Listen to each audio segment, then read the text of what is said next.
Bismillahirrahmanirrahim. Assalamualaikum warahmatullahi wabarakatuh. Syukur alhamdulillah kita bisa berjumpa lagi di channel ini.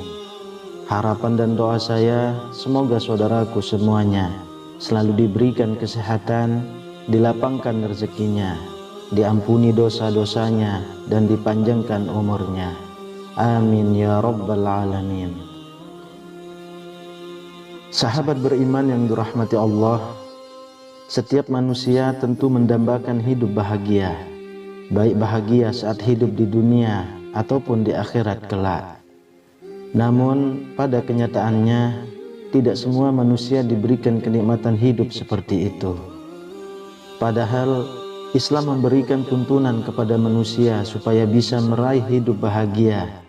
Dan perintah ini pun bisa kita jumpai dalam Al-Quran maupun hadis Nabi. Misalnya adalah dalam Quran surah Al-Mu'minun ayat 1-9, Allah subhanahu wa ta'ala sudah berfirman, sesungguhnya beruntunglah orang-orang yang beriman, yaitu orang-orang yang khusyuk dalam sembahyangnya, dan orang-orang yang menjauhkan diri dari perbuatan dan perkataan yang tiada berguna, dan orang-orang yang menunaikan zakat, dan orang-orang yang menjaga kemaluannya, kecuali terhadap istri-istri mereka atau budak yang mereka miliki. Maka sesungguhnya mereka dalam hal ini tiada tercela.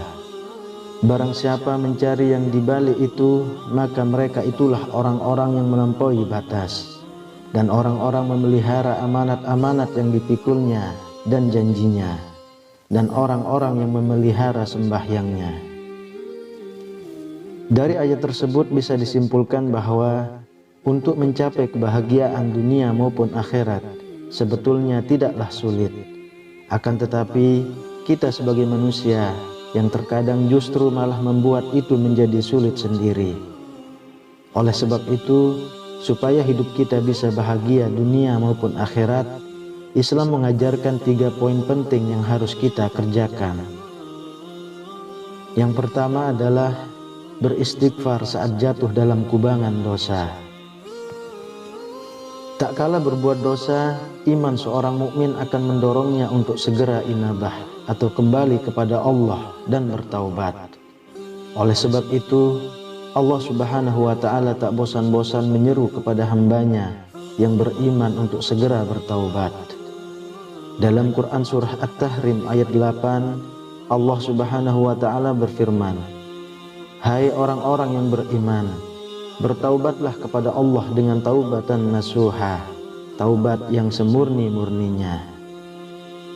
Begitu juga dalam Quran surah An-Nur ayat 31, Allah subhanahu wa ta'ala pun berfirman, dan bertaubatlah kamu sekalian kepada Allah, hai orang-orang yang beriman, supaya kamu beruntung.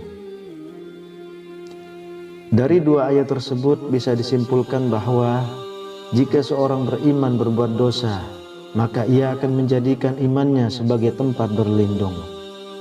Dengan begitu, iman akan membimbingnya untuk segera bertaubat dan memperbanyak istighfar dan menjauhi perbuatan dosa. Karena kita semua tahu, tidak ada yang berat bagi Allah untuk menutupi bahkan menghapus dosa-dosa kita sebesar apapun, apabila kita mau benar-benar bertaubat.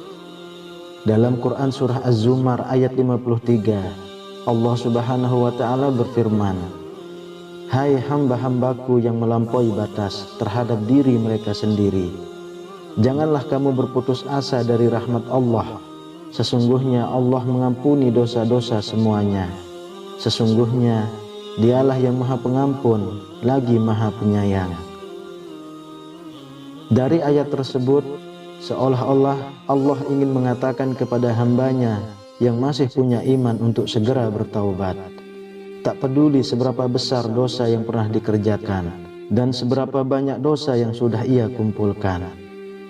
Karena kita semua tahu Allah adalah Tuhan yang Maha Pengampun, Maha Penyayang, lagi Maha Penerima taubat. Lalu yang kedua, mempunyai rasa selalu bersyukur. Kalau kita mau menyadari anugerah yang telah diberikan Allah Subhanahu wa Ta'ala kepada kita, bisa dikatakan tak terbilang jumlahnya. Anugerah tersebut terdapat pada badan kita, harta kekayaan, keturunan, tempat tinggal, dan segala macam urusan duniawi. Akan tetapi, seolah-olah nikmat tersebut tidak tampak pada diri kita, sehingga yang terjadi adalah kita akan selalu merasa kurang dan akan terus kurang. Seandainya manusia tak bersyukur diminta untuk mengembalikan apa yang pernah Allah berikan, tentu orang tersebut tak akan mampu menggantinya. Namun Allah dengan maha belas kasihnya tak pernah meminta sedikit pun dari harta kekayaan yang kita dapat. Allah hanya meminta waktu sedikit saja dari kita untuk bersyukur dengan apa yang diberikannya kepada kita.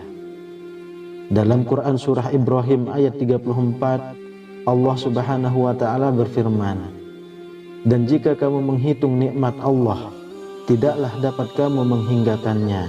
Sesungguhnya manusia itu sangat zalim dan sangat mengingkari nikmat Allah." Jika kita mau menghayati makna dari ayat tersebut, kita akan menangis dan memohon ampun kepada Allah, karena kita selalu menzalimi nikmat yang telah Allah berikan kepada kita. Oleh sebab itu, bersyukurlah saudaraku semuanya apa yang saudaraku dapatkan sekarang ini. Karena dalam Quran surah Ibrahim ayat 7, Allah Subhanahu wa Ta'ala sudah berfirman, "Sesungguhnya jika kamu bersyukur, pasti kami akan menambah nikmat kepadamu.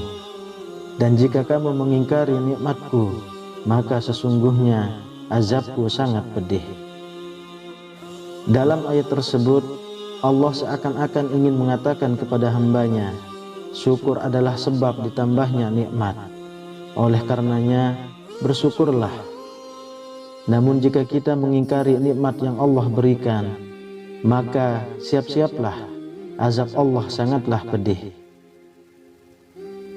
Lalu yang ketiga, bersabar saat diberikan ujian. Dalam Quran surah At-Tagabun ayat 11, Allah Subhanahu wa Ta'ala berfirman, "Tidak ada suatu musibah pun yang menimpa seseorang kecuali dengan izin Allah. Dan barang siapa yang beriman kepada Allah, niscaya dia akan memberi petunjuk kepada hatinya. Dan Allah Maha mengetahui segala sesuatu."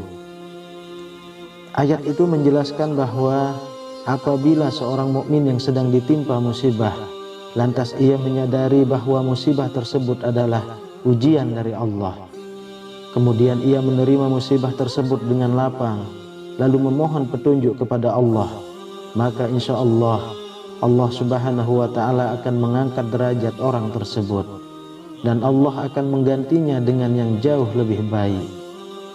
Oleh sebab itu, apabila kita sedang ditimpa musibah, hindari sebisa mungkin untuk mencela musibah tersebut.